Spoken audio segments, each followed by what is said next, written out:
Assalamualaikum grade 10. How are you? Faiza Nadeem here with your English lessons. And I hope, I wish, I pray that all of you are fine, healthy, wealthy, safe, happy, going to school, enjoying your life, going to picnics and parties. But among all those picnics and parties, do remember this, that this is a very essential year of your life. You have to give your final exams, which are really, really important for your future, for your career. And you must be very vigilant. Pull up your socks and be very particular about the academics.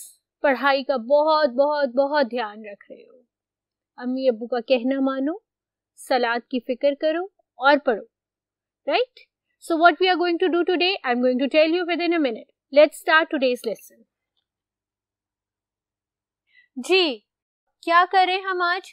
हम करेंगे एक objectives try again unit 3 के, ठीक है, आपकी text book में से, और सेकंड क्रिएटिव राइटिंग का एक क्वेश्चन जो इस यूनिट का रह गया था.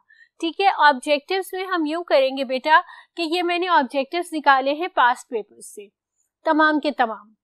मैं ये चाहती थी कि आपको एक गुड लुक हो उस ऑब्जेक्टिव पेपर की जो आपको इंग्लिश के स्पेसिफिक पेपर्स के साथ आता है. ठीक है, इंग्लिश का जो आपका पेपर होता है वो कंप्राइज करता है 2 डिफरेंट पेपर्स से, एक ऑब्जेक्टिव और एक सब्जेक्टिव. ऑब्जेक्टिव पेपर में आपको एक बबल शीट दी जाती है. ठीक है, एक तो आपको क्वेश्चन पेपर होता है, फिर एक आपकी बबल शीट होती है.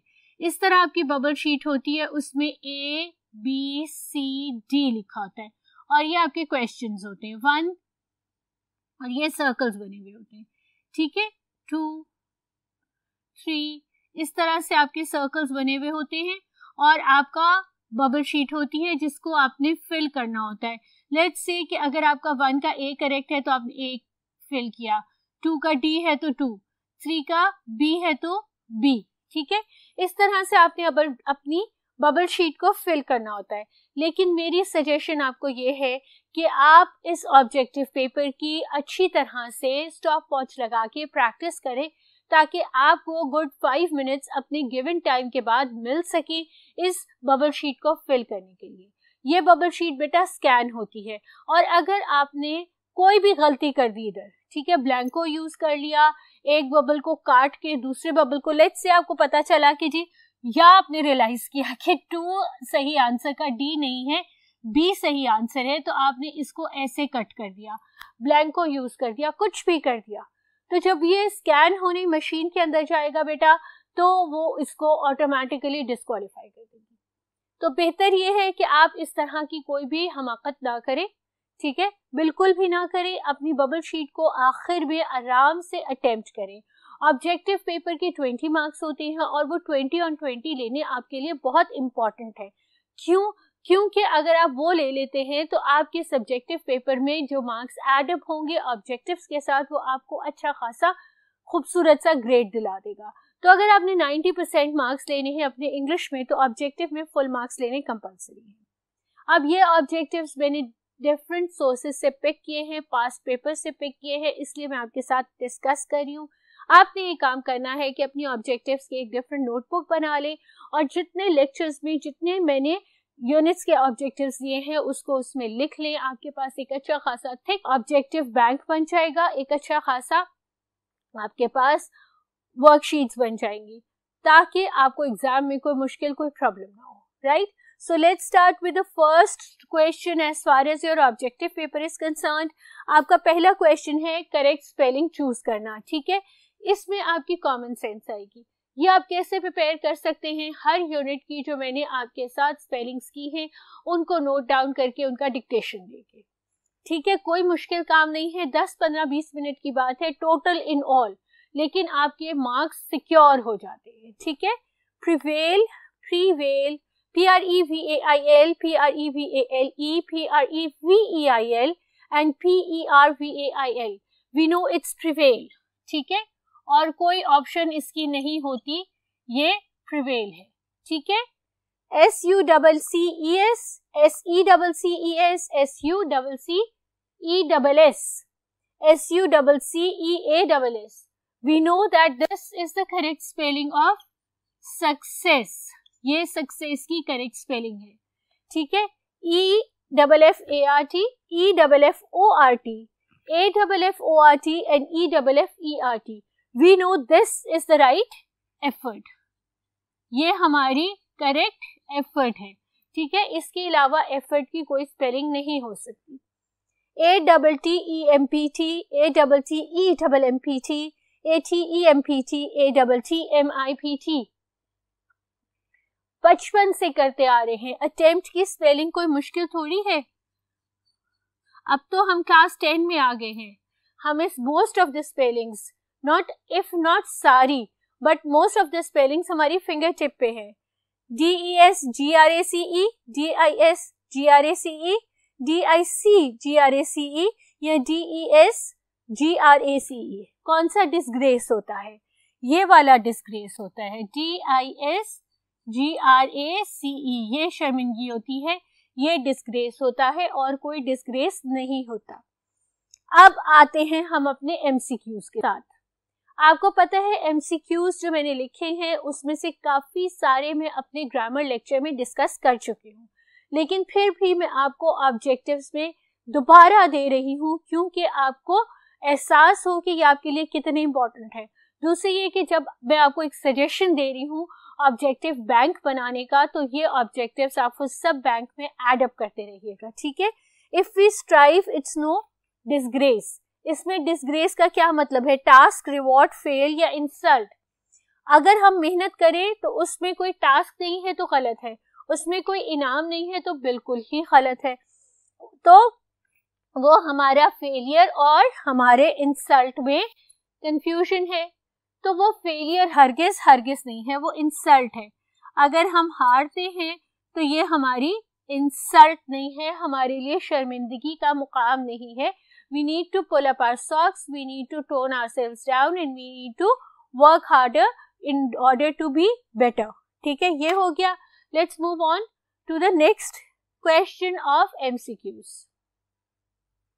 The synonym of conquer is win, shame, tough या heat.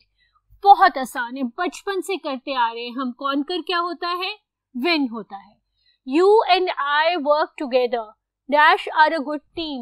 अभी हमने पिछले लेक्चर में याद है किया था, अपने प्रीवियस लेक्चर में ग्रामर में किया था. We are a good team, ठीक है. My family and I went to Murray last summer. Of all the summers I've had, I would say this was the best summer ever. Not good, not very good, not better, best. Superlative degree, ठीक है. After our trip, I feel I am the lucky, very luckiest or luck. अभी superlative degree हमने किया था, ठीक है. luckiest,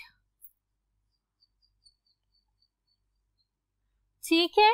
We also climbed a tree and when I reached the highest branch, I was dashed than my sister. Tired, very tired, more tired या most tired. दो लोगों के दरमियान comparison है, more लगेगा, ठीक है. Not tired, I was tired then my sister. गलत है, कंपैरिजन कर रहे, मैं उससे ज्यादा थका हुआ था, more tired. Everybody has dash on dreams and desires. Everybody is one single person. और everybody के साथ मैंने आपको कहा था अपने प्रीवियस लेक्चर में कि लिंग्विस्टिक्स ये कहते हैं कि उसके साथ आपने हमेशा हिज लगाना. तो जब ये चीज हमको डिफाइन हो गई, हमने एक दफा सुन ली तो हमने रिटेन कर ली, याद कर ली, ठीक है. वो कभी भी इट नहीं है, देयर नहीं है, इट्स नहीं है, वो हमेशा हिज है, ठीक है. ये थे ऑब्जेक्टिव्स. ये आपके इस स्पेसिफिक यूनिट के ऑब्जेक्टिव्स थे. आई होप कि आपको मेरी बात समझ आ गई होगी और आपने प्लान कर लिया होगा अपना एक रजिस्टर जो ऑब्जेक्टिव बैंक का आपने बनाना है. सारे के सारे चैप्टर्स के ऑब्जेक्टिव्स उसमें लिखने हैं ताकि आपको फाइनल एग्जाम्स की प्रिपरेशन में आसानी हो जाए. मैं चलती हूँ इस टॉपिक के और इस स्पेसिफिक यूनिट के लास्ट टॉपिक की तरफ, ठीक है. Let's move on. जी, जो लास्ट टॉपिक है इस यूनिट का वो है पैराग्राफ राइटिंग. और उस पैराग्राफ राइटिंग में आपने लिखना है hard work is the key to success के ऊपर 125 से 150 वर्ड्स। ठीक है, मैंने 120 लिखा है क्योंकि प्लस माइनस जो होते हैं ना 5 वर्ड्स वो एक्सेप्टेबल होते हैं। मैंने इधर आपको वेटेज दी है कि किस चीज की क्या वेटेज है as far as the examiner is concerned. आपके कंटेंट के 50 पॉइंट्स होते हैं परसेंटेज, आपके व्यू पॉइंट के 30 होते हैं, ऑर्गेनाइजेशन के 10 और पंक्चुएशन और मैकेनिज्म के 10। Mechanism mean sentence structure, sentence hierarchy and organisation is the correct hierarchy fluency of the creative writing. और आपका कंटेंट जो होता है वो सबसे ज्यादा 50 मार्क्स लेता है। तो अगर आपको वर्ड लिमिट दी हुई है, आपको कहा गया है कि आपने 120 से 150 वर्ड्स तक लिखना है which is 125 to 145 वर्ड्स, तो आपने उससे कम नहीं लिखना, उससे ज्यादा नहीं लिखना। आप ना सिर्फ अपने कंटेंट को मार्क करेंगे अगर उससे कम लिखेंगे, बल्कि आप अपने कंटेंट को और मैकेनिक्स को और इसको मार्क करेंगे, पंक्चुएशंस को, अगर आप उससे ज्यादा लिखेंगे। तो अपने आप को मुश्किल में नहीं डालते, जो वर्ड लिमिट दी होती है उस वर्ड लिमिट को फॉलो करते हैं। ठीक है, ये वर्ड बैंक मैंने आपको दिया हुआ है।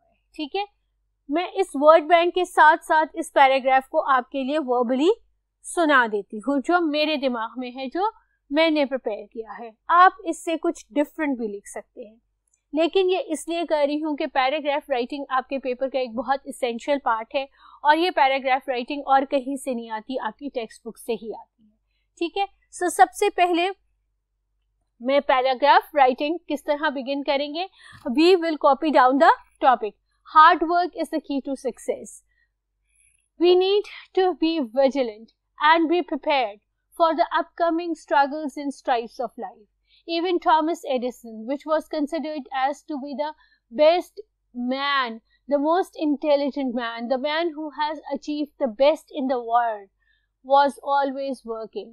He would work for multiple hours continuously and would sleep, keeping his books as a pillow on his study table.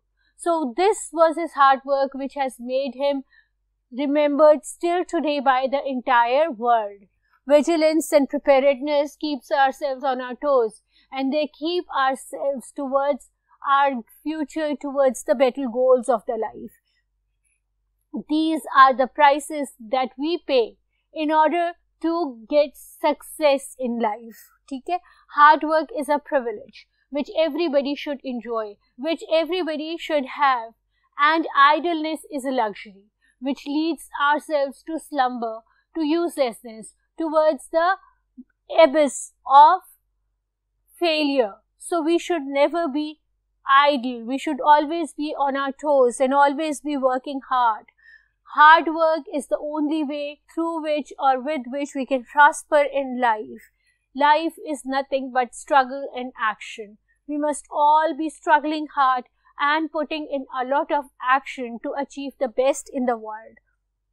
It is the toil of hard work which is resulted in the rewards, and sooner or later all this toil, all this hard work is paid off with multiple rewards, with success that has no match, or you can say that with unmatched success. Industry is hard work. Industry is life. Industry is human being. So we must all make industry, and we must all be industrious, working hard.